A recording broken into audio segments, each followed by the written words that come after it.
Behold the rainbow, a divine promise of real life. Share and lightness explosions will follow. Comment and be heard. Real-life examples of electron flow. Static electricity. Rubbing balloon on hair transfers electrons. An electron is a tiny subatomic particle that carries electric charge. Each electron carries a negative electric charge equal to the charge is equal to the number of electrons multiplied by the charge of one electron. This shows how charge builds up from individual electrons. Q equals N times E, where Q is total charge in coulombs. N is the charge of one electron. If a body gains 10 to the 12 electrons, Q equals 10 to the 12 times negatives of -9 charge. Q equals negative 1.6 times 10 to the negative 7 coulombs. So electrons are the carriers of negative charge. What is electric change? Electric charge is a property of matter that causes electric forces and electric fields. Two types of charges exist: positive charge, or protons, and negative charge, or electrons. Like charges repel. Unlike charges attract. Electrons carry charge, and voltage pushes those electrons through conductors to produce electric current. Electrons flow when there is a difference in electric potential or voltage called the electric pressure. A battery creates voltage. Voltage creates an electric field in the wire. The electric field pushes free electrons.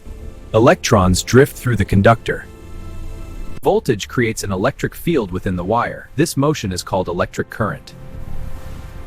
When you connect a battery to a bulb, the battery creates an electric field. This field makes an electric current flow, illuminating the bulb. The wire provides a path for electrons. Electrons move through the wire. The bulb lights due to energy transfer.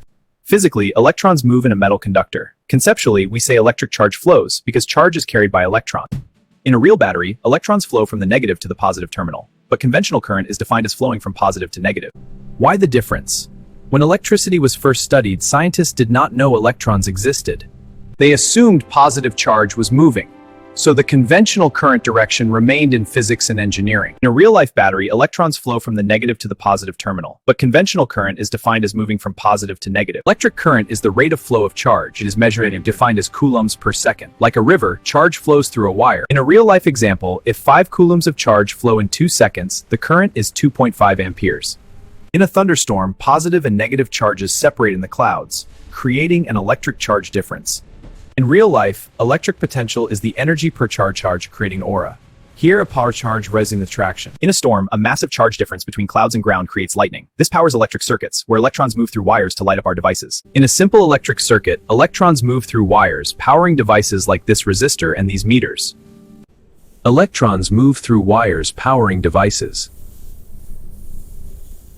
In real life, within every computer, a vast multitude of electrons moves at incredible speed through tiny transistor pathways, powering our digital world. The electron is the particle carrying negative charge. Charge is the property that produces electric force. The flow of electric charge is the actual movement of electrons. Conventional current is the assumed positive charge flow. When you switch on a circuit, an electric field forms instantly inside the wire, pushing all electrons at once. The electric field inside the wire pushes electrons together, so motion begins everywhere almost instantly. Why do electrons move slowly, yet electricity is so fast? Electrons drift slowly through the wire, but the signal pushing them travels at nearly light speed. Think of water inside a long pipe. When you push water at one end, water comes out at the other end immediately. Even though the water molecules move slowly in real life, their constant motion and interactions are what give water its unique properties. Electrons move slowly in a wire, but the electrical signal that pushes them travels almost at the speed of light. Clouds build up huge amounts of electric charge, and when the difference becomes very large, electrons rush to the ground. Clouds build up huge amounts of electric charge due to particle collisions, causing some becoming positively charged and other becoming negatively charged. The Earth is considered an electrical reservoir or ground because it can absorb or supply electrons without becoming significantly charged overall. In real life, the ground doesn't have a net shortage of electrons. It acts as a reference point of zero potential. Clouds build up charge through particle collisions. The ground becomes induced with opposite charge. Electrons surge through the air channel, creating lightning. The ground isn't missing electrons permanently. The cloud's negative charge repels them, leaving it relatively positive. Lightning is the rebalancing. Lightning happens when billions of electrons suddenly jump from the cloud to the earth. Electric fields fill electrons. Electrons move slowly, but the electrical signal moves extremely fast.